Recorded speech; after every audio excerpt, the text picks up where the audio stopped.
ሩሲያ በመካከለኛው ምስራቅ የእስራኤልና የሐማስ ጦርነት ዋናዋ የመርዝ ቀማሚ አሜሪካን ስትል ውግዘቷን አሰምታለች። ሩሲያ በጋዛ ሰርጥ አስቸኳይ የተኩስ አቁም ስምምነት ይታወጅ ዘንድም ጥሪዋን አቅርባለች። ለወትሮውም በዩክሬን የተነሳው ወደ ግዙፍ ጦርነት ለመግባት በቋፍ ያሉት አሜሪካና ሩሲያ ዛሬም መወነጃጀላቸውን ቀጥለዋል። ሩሲያ አሜሪካን ለመካከለኛው ምስራቅ ጦርነት ዋናዋ ተጠያቂ ስታደርጋት፣ አሜሪካ ደግሞ ሰሜን ኮሪያ ቁጥር ስፍር የሌለው የጦር መሳሪያዋን ለሩሲያ ሰጥታለች የሚል ክስ መስርታባታለች። ይህንኑ ርዕሰ ጉዳይ በዓለም አቀፉ ትንታኔ ዘገባችን መርጠን ተመልክተነዋል። ከትንታኔ ዘገባው ጋር ትዕግስቱ በቀለ ነኝ። ዓለም ከድጡ ወደ ማጡን ሆኖባታል። ጉዞዋ የእንሽርት ማለት ነው። በየትኛውም ክፍሏ ሰላም አለው ብሎ ለመናገር የማይቻልባት ዓለም፣ በተለይ ግን እንደ ምስራቅ አውሮፓው ባልካን ቀጠናው የእሳት ዶፍ የሚዘንብበት፣ አሁን ደግሞ ከተወለደ 10 ቀናትን እንዳስቆጠረው የመካከለኛው ምስራቅ ክፉ የጥፋት መንፈስ ወዲያ ማዶ ሊፈርጥ እስካሞጠሞጠው የእስያ ቀጠናው የቻይናና የታይዋን ደሴት እንዲሁም የኮሪያ ልሳነ ምድር የሰሜን ኮሪያና የአሜሪካ የጦርነት ዝግጅት፣ ይሄ ሁሉ ድግሱ ዓለምን ሰራ አካላቷን ሊያወድመው የተዘጋጀላት የእሳት አረንቋ ነው። አሁን ያላቻ ጋብቻን የሆነው በሩሲያና በዩክሬን መካከል ያለው ወዲህም 20ኛ ወሩን የያዘው ግዙፍ ጦርነት በህዝብ ማገዶነት የሚቆሰቆስ የሰደድ እሳትን ሆኗል። ቀድሞው ነገር የሁለቱ ወገኖች ጦርነት ከሁለቱ ወገኖች ወጥቶ በኃያላኑ መንግስታት ብርቱ ፍጥጫ ውስጥ የገባ ከመሆኑም በላይ ለሶስተኛው የዓለም ጦርነት ትልቁ የመነሻ ስፍራና የመጀመሪያ ፊሽካው የሚነፋበት እንደሆነ ሲነገር ቆይቷል። የሩሲያ ጦር ኃይል በዩክሬን ምስራቃዊ ክፍል የምትገኘዋን የአቭዲቭካን ከተማ ለአራተኛ ተከታታይ ቀናት አበሳዋን ሲያስቆጥራት ዘልቋል ነው የሚባለው። አሁን በዚህ ወቅት የዓለም ኃያላን ሀገራት መሪዎች አይን በመካከለኛው ምስራቅ ቀጠና በእስራኤልና በሐማስ መካከል በተጀመረው ጦርነት ቀልባቸው ቢሉ ልባቸው ወደዚያው መፈርጠጡን ተከትሎ ሩሲያ ዩክሬንን መሳ ለመሳ አግኝታታለች ነው የሚባለው። የአንበሳ ደቦልና የኮርማ ትንቅንቅን መሆኑ ነው። የሩሲያ ከባድና የረዥም ርቀት ተምዘግዛጊ ሚሳይሎች ዩክሬንን በየትኛውን ክፍሎቿ ሲያመነዥኳት ውለው ማደራቸው ይነገራል። ያቺ አሁን በሩሲያ ሚሳይሎች ለ4 ተከታታይ ቀናት ስትሾቅ እንደነበር የተነገረላት የአቭዲቭካ ከተማ በዩክሬን ዶንባስ ግዛት ዋናዋ የኢንዱስትሪ መገኛ ስፍራ እንደሆነች የግዛቱ ባለስልጣናት ይገልጣሉ።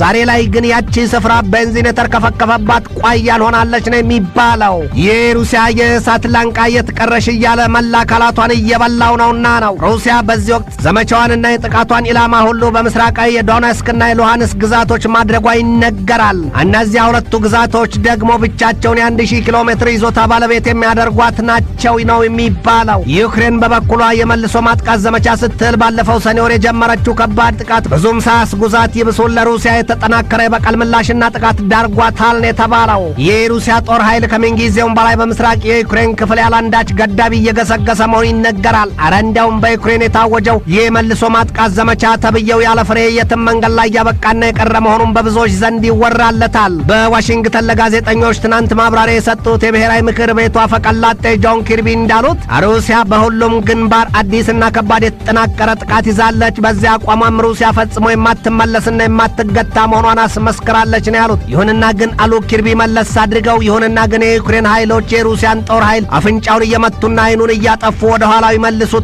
አሜሪካ ይህንን ታምናለች ሲሉ ተደምጠዋል። ክሬምሊን በዚህ ወቅት ከዩክሬን ጋር በሚደረገው የእግረኛ ጦርነት ቤላሩስን ሊያሳትፋት ማቀዱ ተጋልጧል። ሩሲያ በዚህ ወቅት በዩክሬን ግዙፍና መጠነ ሰፊ የእግረኛ ጦሯን በዩክሬን ለማስገባት እቅድ እንዳላት ይነገራል። በዚያ እቅዷ ታዲያ የቤላሩስን እግረኛ ሰራዊት ለማስገባት ብዙ ርቀት መጓዟም ይገለጣል። ትናንት በወጣ መረጃ ሩሲያ ቤላሩስን አስቆጥታ በዩክሬን ላይ የማስፈር ስሌቷ በፖላንድና ቤላሩስ አዋሳኝ ስፍራ የሚገኘውን የቤላሩስን የነዳጅ ማከማቻ በእሳት ልታጋየው አቅዳለች ነው የተባለው። ሩሲያ በእርግጥ ያንን ታደርገዋለች ወይ የሚለው ጥያቄ ሌላ ቢሆንም ቤላሩስን ግን በዚያ መልኩ ከፖላንድና ከዩክሬን ጋር ፊት ለፊት ልታዋጋቸው መርዝ በጥብጣለች ነው የሚባለው። በዚህ ስልት ደግሞ በሩሲያ የፌዴራል የጸጥታ አገልግሎትና በቤላሩስ የጸጥታ ኮሚቴ መካከል ከስምምነት ላይ መደረሱም ነው የተሰማው። ከዚያ በኋላ ዩክሬንን የሚሆን ፖላንድን አጣጥመውና አመካኝተው ይቆረጥሟቸዋል ነው የተባለው። ሩሲያና ቤላሩስ ሩሲያ አጋር አባሮቿን እያስተባበረች በዩክሬን ጦርነቷን ማፋፋሟን ቀጥላለች። የሩሲያው ፕሬዚደንት ቭላዲሚሮቪች ፑቲን ነገ ማክሰኞና ረቡዕ የሚካሄደውን የቻይናውን የቤልት ኤንድ ሮድ ኢኒሼቲቭ ፎረም ለመሳተፍ ወደዚያው መጓዛቸው ሲገለጥ ለፑቲንና ለቻይናው ፕሬዚደንት ሺ ጂንፒንግ ምርጥ አጋጣሚ ይፈጥራል በሚባለው በዚያ ፎረም ላይ ታዲያ ፑቲንና ሺ ገደብ አልባ ሲሉ የተስማሙበትን ስምምነታቸውን ቀጣይ አቅጣጫ ወዴት እናድርገው ሲሉ ደማቅ ውይይትና ውሳኔ ያደርጉበታል ተብሎም ይጠበቃል። ዩክሬን በበኩሏ ሰሞኑን ባወጣችው ሪፖርቷ ሩሲያውያን በምድር እያለቁ ነው ስትል አስታውቃለች። የሩሲያና የአሜሪካ መንግስታት ዛሬም እየተካሰሱና እየተዛዛቱ ነው። የሩሲያ መንግስት አሁን በወቅታዊነት በመካከለኛው ምስራቅ ቀጠና ሐማስና እስራኤል ለገቡበት ከባድ ጦርነት አሜሪካ በመካከለኛው ምስራቅ የምትከተለው ፖሊሲ የወለደው ነው በሚል በአሜሪካ ላይ ውግዘትና ማስጠንቀቂያውን አውርዶባታል። አሜሪካ በበኩሏ ገና በእስራኤልና በሐማስ መካከል የመጀመሪያዋ ጥይት ሳትተኮስ አልነበረም ወይ የሐማስ መሪዎች ወደ ሩሲያ እየተመላለሱ ከፑቲንና ከሌሎቹ ባለስልጣናት ጋር ሲመክሩ የሰነበቱት ይላሉ። ለዚያም የሞስኮው እጅ ከእስራኤሉ የሐማስ ጥቃት በስተጀርባ ስለመኖሩ አንጠራጠርም ሲሉ ይገልጣሉ። የሩሲያው ምክትል የውጭ ጉዳይ ሚኒስትር ሰርጌይ ሪያፍኮቭ ይናገራሉ። ለአሁኑ የሐማስና የእስራኤል ጦርነት ዋናዋ መንስኤም ተጠያቂም ራሷ አሜሪካ ናት ሲሉ አውግዘዋታል። የአሜሪካው ፕሬዚደንት ጆ ባይደን በሰጡት ማብራሪያ መንግስቴ የእስራኤል ጸጥታና ሰላም ይጠበቅ ዘንድ የመከላከያ ዘርፏም ጠንካራ ይሆን ዘንድ የሚገድበው አንዳች ነገር የለም፣ ሁሉንም ይሰጣል ማለታቸው አይዘነጋም። የሩሲያ ባለስልጣናት እንደሚናገሩት አሁን በእስራኤልና በሐማስ መካከል የፈነዳው ከባድ ጦርነት አንድ ጊዜ ያባል ሆነ ነበር። ከዚህ በኋላ ግን ድፍን የመካከለኛው ምስራቅ ቀጠና መታመሱና የቁም ስቅሉን ማየቱ የሚቆም ቀርቶ የሚታሰብ አይደለም ሲሉ አርቀው ያሳያሉ። ሐማስ በበኩሉ ባወጣው መግለጫው ከ5000 በላይ ሮኬቶችን በእስራኤል ላይ ማስወንጨፉን በኩራት ይገልጣል። ምን ያደርጋል ጉዳዩ ለኃጥአን የመጣ ለጻድቃን ይተርፋልን ሆኖ እስራኤል በጦር አውሮፕላኖቿ እንደ ፊልም ስራ እየደጋገመች የፍልስጤማኑን ንጹሐን ፈጀቻቸው እንጂ። በጣም በርካታ ሀገራት እስራኤል በጋዛ ሰርጥ ሙሉ ጦርነት ከማወጅ እንድትቆጠብ ማሳሰባቸው ባይቀርም የሩሲያው ፕሬዚደንት ቭላዲሚር ቭላዲሚሮቪች ፑቲን የሰጡት ማስጠንቀቂያ ግን በእስራኤል ዘንድ ፑቲንን ከጠላትም በላይ ያስቆጠረ ሆኗል ነው የሚባለው። ፑቲን በማስጠንቀቂያቸው ያሉት እስራኤል እስካሁን በፍልስጤማኑ ላይ ያደረሰችው ጭፍጨፋ ከበቀል በላይ ነው። ከዚህ በኋላ ደግሞ የእግረኛ ኃይሏን አስገባለህ የምትል ከሆነ ነገርየው አለቀ በቃ፣ እባብ ግደል ከነብትሩ ገደል መሆኑን አውቃ ትግባበት ነው ያሉት። ለራሷ ለእስራኤል የሚከተልና የሚተርፍ አደጋ አለ ለማለት መሆኑ ነው። ፑቲን በማጠቃለያቸው ደም አፋሳሹን የበቀል ሰይፍ ወደ አፎቱ መክተት ብልህነት ነው ሲሉ አስጠንቅቀዋል። የሩሲያው ፕሬዚደንት ቭላዲሚር ቭላዲሚሮቪች ፑቲን በፍልስጤም ምድር ነጻ የሆነ የፍልስጤማን መንግስት መመስረት ዋና ከተማ የማግኘት መብት ቅድሚያ ሊኖር ይገባል ሲሉ ድጋፋቸውን ገልጠዋል። ፑቲን በማጠቃለያቸውም የአሁኑ የዚያ ቀጠና የሐማስና የእስራኤል ጦርነት አሜሪካ በቀጠናው የያዘችውና የምትከተለው ፖሊሲዋን ረብ የለሽ መሆን አመላካች ነው ሲሉም ገልጠውታል። የሩሲያ መሪዎች ይህን ብለው በእልህና በንዴት ጨርቋን ያስጣሏት አሜሪካ ታዲያ ሌላ የክስ ሰነድ አደራጅቻለሁ ስትል ትናንት ክስ መስርታለች በሩሲያ ላይ። የክሷ ዋናው ጭብጥ ደግሞ ሰሜን ኮሪያ ለሩሲያ በ1000 ኮንቴነሮች የታሸገ የጦር መሳሪያና ጥይት አይነት በአይነት የሆነ ለሩሲያ ሰጥታለች የሚል ነው። ይህ ሁለቱ ሀገራት የሩሲያና የሰሜን ኮሪያ መሪዎች ባለፈው ወር በሩሲያ ምድር ተገናኝተው መምከራቸውን ተከትሎ ፒዮንግያንግ ለሞስኮ የጦር መሳሪያና ጥይት እንደምትሰጥ ሳይታለም የተፈታ እንደነበረ የአሜሪካ ሹማምንት በወጡ በገቡበት በቡናውም በሻውም ረፍት ሲያወተውቱና ሲያስጠነቅቁ እንደነበር አይዘነጋም። የአሜሪካው ብሔራዊ የጸጥታ ምክር ቤት አፈቀላጤ ጆን ኪርቢ በሰጡት ማብራሪያ ደግሞ ሰሜን ኮሪያ ያንን ያህል መጠን ያለው የጦር መሳሪያና ጥይት ለሩሲያ የሰጠችው ከቅርብ ሳምንታት ወዲህ መሆኑን አስታውቀዋል። ያንን ግዙፍ መጠን ያለውን የጦር መሳሪያና ጥይት የያዙት ኮንቴነሮች ወደ ሩሲያ የተላኩት ደግሞ ከባለፈው መስከረም 7 እስከ ጥቅምት 10 ባሉት ቀናት መሆኑም ነው የአሜሪካ ሹማምንት የገለጡት። ሰሜን ኮሪያ ለወዳጇ ሀገር ሩሲያ የጦር መሳሪያና ጥይት የጫነችባቸውን እጅግ ግዙፍ የሆኑ 4 የዕቃ መጫኛ መርከቦች ሲሆኑ መርከቦቹ ከሰሜን ኮሪያ የናጂን ወደብ ተነስተው ወደ ሩሲያ መጓዛቸውን የአሜሪካ ባለስልጣናት ገልጠዋል። ይህ በእንዲህ እንዳለ በሩሲያና በእንግሊዝ መካከል ውጥረቱ መካረሩ ተገልጧል። የእንግሊዝ መንግስት በሩሲያ ወገን ተሰልፈው ዩክሬንን አልፎ በሌሎች የአፍሪካ ሀገራትም ጭምር ይዋጋሉ የሚባሉትን የዋግነር ኃይሎች በአሸባሪነት መፈረጁ ይታወቃል። ሩሲያ ዛሬም በዩክሬን ምድር ጦርነቱንና ጭፍጨፋውን አጠናክራ ቀጥላለች በሚል ወቀሳውና ክሱ ሲበረታባት እንግሊዝ ስለምን የሩሲያን መንግስት በአሸባሪነት መፈረጅ ተሳናት የሚል ጥያቄ ይነሳል። የእንግሊዝ መንግስት የሩሲያን ሚና በእስራኤል የሐማስ ጥቃትም እጇ እንዳለበት ሲገልጥ ይሰማል። የእንግሊዝ መንግስት ሩሲያን በሌላም ክስ ይወነጅላታል። እንዲህ ሲል ሩሲያ በጥቁር ባህር ከወፍ እስከ አንበጣ ያሉትን ከሰማይ ከውሃው አካል ላይ ደግሞ ከዳክዬ እስከ ጀልባና ማናቸውንም መርከቦች በቀጥታ ለማውደም የሚያስችለውን የክሩይዝ ሚሳይሎች የታጠቁ መርከቦቿንና የባህር ሰርጓጅ የጦር መርከቦቿን የኒኩለር አረር አልብሳና ጉርሳ እየጠበቀች ነው ሲል ክሱን አቅርቧል። በወቅታዊነት የእሳቱ ላንቃ ሰማይን እየላሰ ያለው የሐማስና የእስራኤል ጦርነት ጨርሶ ያበቃ ዘንድ መደላድሉን ለማዘጋጀት ስትል ሩሲያ አስቸኳይ የተኩስ አቁም ጥሪ አቅርባለች። ሩሲያ ለተባበሩት መንግስታት ድርጅት የጸጥታው ምክር ቤት ያቀረበችው ንድፈ ሐሳብ አሁን እስራኤል በጋዛ ሰርጥ ንጹሃን ላይ ያደረሰች ያለውን ጥቃት የአሸባሪ አስነዋሪ ግብር ሲል የሚያወግዝ አንቀጽን የያዘ መሆኑም ታውቋል። በሌላም በኩል የቤቴ መቃጠል ለተዋን የበጃትን የሆነው የእስራኤልና የሐማስ ጦርነት እንደ ቻይናና ሩሲያ ምቾትን ቢሉ ለእቅዳቸው ስኬትን አጋጣሚ የፈጠረለት ማንም የለም ነው የሚባለው። ሁለቱ ሀገራት ይህንን ክፍተት ጊዜ ተጠቅመው አሜሪካ በገዛ ሸፍጧት ስትወጠር እነርሱ አዲስ የዓለም መተዳደሪያ ስርዓታቸውን በመላው ዓለም ለማስረጽ ይጠቀሙበታል ነው የተባለው። የሩሲያው ፕሬዚደንት ቭላዲሚሮቪች ፑቲን ምንም እንኳን በዩክሬን ጦርነት እጃቸው ቢከብድም በሐማስና በእስራኤል መካከል ያለውን ጦርነት ለማሸማገልና ሰላም ይወርድ ዘንድ መሻቱም ብቃቱም እንዳላቸው አስታውቀዋል። ከዚያ ውጭ ግን አሉ ኮስታራው ሰው በትናንትናው መግለጫቸው፣ ከዚያ ውጭ ግን ይሄ የጋዛ ሰርጥን ሙሉ በሙሉ ለማስለቀቅና ለመያዝ የሚለው እቅድ ሳይከካ ተቦካን ነውና ያለማሰቡ ለማንም ይበጃል ሲሉ ነው ያስጠነቀቁት ፑቲን።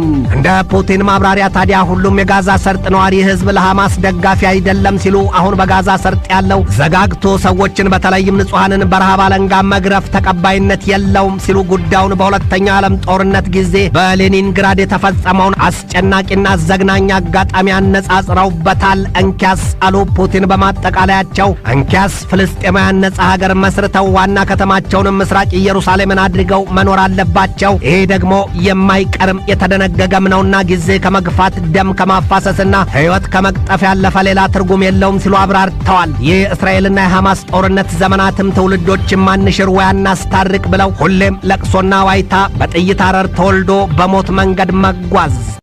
የአሜሪካው ፕሬዚደንት ጆ ባይደን በመካከለኛው ምስራቅ ቀጠና ግዙፍና ሰፊ ጦርነት ከመከፈቱ በፊት በሐማስና በእስራኤል መካከል የተኩስ አቁም ስምምነት ይደረስ ዘንድ የድርድር ሐሳብ ሲቀርብላቸው አሻፈረኝ ነው ያሉት። ለምን ቢሉ ደግሞ በማስታረቂያ ዕድሜ ያሉት ሰው ከዚያ ጦርነት የሚያገኙት ትርፍ እንዳለን የተገለጠው ያውም ተገዳድራኛለች ወዲያም ስጋቴ ናት የሚሏት ኢራንን አኮላሽቶና ጨርሶም አንኮታክቶ እንደ ጎረቤቷ ኢራቅ የእንግላላሽ መድምዶ ለማስተኛት መሆኑ ነው። ባለፈው የአውሮፓኑ ጥቅምት 7 2023 ቅዳሜ ማለዳ ላይ ሐማስ ያደረሰውን የሮኬት ጥቃት ተከትሎ እስራኤል ባላት የጦር መሳሪያ ሁሉ ከኒኩለር በስተቀር የነጩን ፎስፈረስ ሳይቀር በጦር አውሮፕላኖቿ በዚያች በተጠቀጠቀ የሰዎች አሰፋፈር ባላት የጋዛ ሰርጥ ላይ የእሳት ዶፍ ማዝነቧ ይታወቃል። እስራኤል በዚያች ከ2.3 ሚሊዮን በላይ ሰው በማይኖርባት የጋዛ ሰርጥ በ6 ቀናት ብቻ ከ6000 በላይ የቦምብ ናዳ ማውረዷም ይነገራል። ዛሬ ላይ የሞቱትን ፍልስጤማውያን ቢሉ እስራኤላውያን ቁጥር በውል ይሄን ያህል ነው ብሎ ለመናገር የሚያስቸግራል ነው የሚባለው። ከሁለቱም ወገን የሞትና ቆስለኛው ነገር አላቆመምና አሁን ታዲያ መላው ዓለም ባልተጠበቀ መልኩ የዚያን ባይደን የአርማጌዶን ጦርነት ሲሉ የፈሩትንና የተነበዩለትን የግዙፉን ጦርነት ካርድ ስባ ከከፋውም ከሰፋውም የእሳት ባህሯና ትዘፈቃለች የሚለው ነገር ሚዛኑ ደፍቶ እንቅልፍ የነሳቸው ራሳቸውን ምዕራባኑን ሆኗል። ዘ ስትሪት ጆርናል ሰሞኑን ከዚያ ከመካከለኛው ምስራቅ ምድር የነገር ቋንጣ እያጎረሰ ነው መላዋን ዓለምን። ዛሬ ይላል የዜና ምንጩ፣ ዛሬ ላይ እስራኤል ጥርሱን አግጥጦ አይኑን አፍጥጦ ከጉያዋ የገባው ሐማስ ብቻ አይደለም። እንኪያስ የሊባኖሱ ጦረኛ እንጃ ሄዝቦላ፣ ወዲያም ግን ግዙፍ የጦር ኃይል ከዘመናዊ ትጥቅና ስንቅ ጋር የሸከፈችዋ ኢራን፣ እንዲሁም በኢራክና በየመን አይናቸው ቀልቶ ለተኩስ አፈሙዛቸውን ያነጣጠሩትና አሜሪካን በቁሟ ዘልዝለው ሊሰቅሏት የተሰናዱት እንደ አናስሩላህን የመሳሰሉት ጠንቀኛ ታጣቂ ቡድኖች ናቸው ይላል። የዚያን የመካከለኛው ምስራቅን ቀጠና ሕያው ፍጥረት ሁሉ በበቀል እሳት አንድደው በድል ሊያደርጉት ተማምለዋል ነው የሚባለው። እነዚያ በኢራን የሚሰበሰቡት ኃይሎች አሁን የተገባበት የመካከለኛው ምስራቅ ምድር የሐማስና እስራኤል ጦርነት በቀጠናው ላሉት ሀገራት ላንዳቸውም ኪሳራ እንጂ የመርፌ ጠብታ ያህል ትርፍ የለውም ይላሉ የወታደራዊ ተንታኞቹ። ጦርነቱ ከግብፅ እስከ ሶሪያ ከዚያም አልፎ እስከ ሳውዲ አረቢያ ያሉትን ሀገራት አመሰቃቅሎ አመድ ከማሳፈስ ያለፈና ጊዜን ከመውቀስ የዘለለ ወዲያም ግን በጦርነት ያን ያህል ስሙ ሲጠራ የማይሰማውን የአረቡን ዓለም ከግዙፍና ከማያባራ ጦርነት ከመክተት ውጭ አዲስ ነገር የማያመጣ እንደሆነም ይነገራል። በአሜሪካ ልብ መንታ ስለትን መዋጥ የሆነው ደግሞ ሀገሪቱ እፊት እያለች የገባችበት የምስራቅ አውሮፓው ባልካን ቀጠናው የሩሲያና ዩክሬን ጦርነት ካፍንጫዋ ደርሶ ሳለ የመካከለኛው ምስራቅ ጦርነት ቅዠት ሆኖ ሲያራዣት፣ ወዲያ ማዶ ደግሞ የቻይናና የታይዋን ደሴት የጦርነት ደመና መሬት ሊነካ የአህያ ሆድ መስሏል ነው የሚባለው። እናም አሜሪካ የበካር ወላድ ምጥ ውስጥ ናት። ታዲያ ፕሬዚደንቷ ጆ ባይደን ደግሞ አሁን የፈነዳው ጦርነት ይቁም ብሎ በተኩስ አቁም ስምምነት ወሬ ከመነታረክ የሚተርፍ ነገር የለም ብለዋል ነው የተባለው። ፍልስጤማውያኑና ደጋፊዎቻቸው ደግሞ የምዕራቡን ዓለም መንግስታት ፋሺስቶች ሲሉ አሜሪካና እንግሊዝ የመታረጃ ሰይፋችንን እየሳሉ ለእስራኤል እየሰጡ ያስፈጁናል ሲሉ ውግዘታቸውን አሰምተዋል። ፍልስጤም የመረረ ለቅሶ አሰማች። ከተጀመረ 10 ቀናት በተቆጠረው ጦርነት ከ500 በላይ ሕፃናቶቿ በማያውቁት በደልና ወንጀል የእሳት ሰይፍ በልቶባታል። ወዲያም ደግሞ ከ2000 በላይ ፍልስጤማውያን የእስራኤል እሳት ማገዶ ሆነውባታልና ነው። ወዲህም ፍልስጤም በውሃ ጥምና በረሃብ ገና ቀሪ ሕፃናቶቿና ዜጎቿ ከሰማይ እንጂ ከምድር ደራሽ የሚያስብ የሚራራተው የሞት ሰፍነጋቸውን ከዓይናቸው ቀርቦ ሊጨልጡት እያዩት ነው። ይሄ ሁሉ ነገር ይላሉ ፍልስጤማውያኑ፣ ይሄ ሁሉ መዓት በማንም የተሰላና የተሳለ ሳይሆን በሦስቱ ሀገራት ቅንጅት ነው ይላሉ። በአሜሪካ በእንግሊዝና በራሷ በእስራኤል መሆኑ ነው። አሜሪካ በእስራኤል የሚኖሩ ዲፕሎማቶቿና ቤተሰቦቻቸው እስራኤልን ለቀው ይውጡ ብላለች። የኢራኑ የውጭ ጉዳይ ሚኒስትርና የሐማሱ መሪ ተገናኝተው መምከራቸው ተገልጧል። የሐማሱ መሪ ኢስማኤል ሐኒያና የኢራኑ የውጭ ጉዳይ ሚኒስትር ሐሰን አሚር አብዶላሂያን ተገናኝተው የመከሩት ደግሞ በኳታሯ ርዕሰ ከተማ ዶሃ ሲሆን ሁሉንም ትብብራቸውን አጠናክረው ለመቀጠልና የፍልስጤማውያኑ ተዋጊ አንጃዎች ካለሙት ግባቸው እስኪደርሱ ጦርነቱን እንደማይቆም ተግባብተዋል ሲሉ የአናዶሉ ዘገባ በስፋት ያትታል። እስራኤል በበኩሏ የሐማሱ መሪ ኢስማኤል ሐኒያ ሲንዋር የእነርሱ ቢንላደን ነውና ሰውየውን አግኝቼ ካላሳረፍኩት በስተቀር እረፍት ቢሉ ጦርነት ማቆም ብለው ነገር አይታሰብም ነው ያለችው። የእስራኤል ጦር ኃይል ቃል አቀባይ ሪቻርድ ሃይት እንደገለጡት የ60 ዓመቱ የጋዛ ሰርጥ መሪና አስተዳዳሪው ያህያ ሲንዋር ቢንላደን ነው ሲሉ ተደምጠዋል። ሰውየው ታዲያ የዛሬን አያርገውና ከዚህ ቀደም እየተያዘ ለበርካታ ዓመታት በእስራኤል ወህኒ ቤት መማቀቁም ይነገራል። ያው ለ24 ዓመታት እስራኤል ዛሬ ሐኒያን ብታገኘው ለበቀሉ አይነት እቅድ ማውጣት ስትል ካቢኔዋን መሰብሰቡ አይቀርም ነበር ሲሉ ተቾቹ ይሳለቁባት ይዘዋል። ሲንዋር በጥቅምት 7ቱ የ1300 እስራኤላውያንና የ29 አሜሪካውያን ሞት ተጠያቂ ነው ትላለች እስራኤል። የኢራንና የሐማስ ጋውንቱ ፖለቲከኞች በበኩላቸው እስራኤልን እንደ ርዕደ መሬት እናነፍራታለን ሲሉ ተማምለዋል። እውን ግን የዚህ እንቆቅልሽ ቋጠሮ ፍቺው ከሰው ወይስ ከሌላ አሊያም ከምድር ወይስ ከሰማይ ዛሬም ጥያቄ ብቻ ነው። ትንታኔ ዘገባውን ስናዘጋጅ በዋቢነት ኒውስ ዊክን፣ ኢንዲያ ቱዴይን፣ ስካይ ኒውስና ኢንዲፔንደንትን ተጠቅመናል።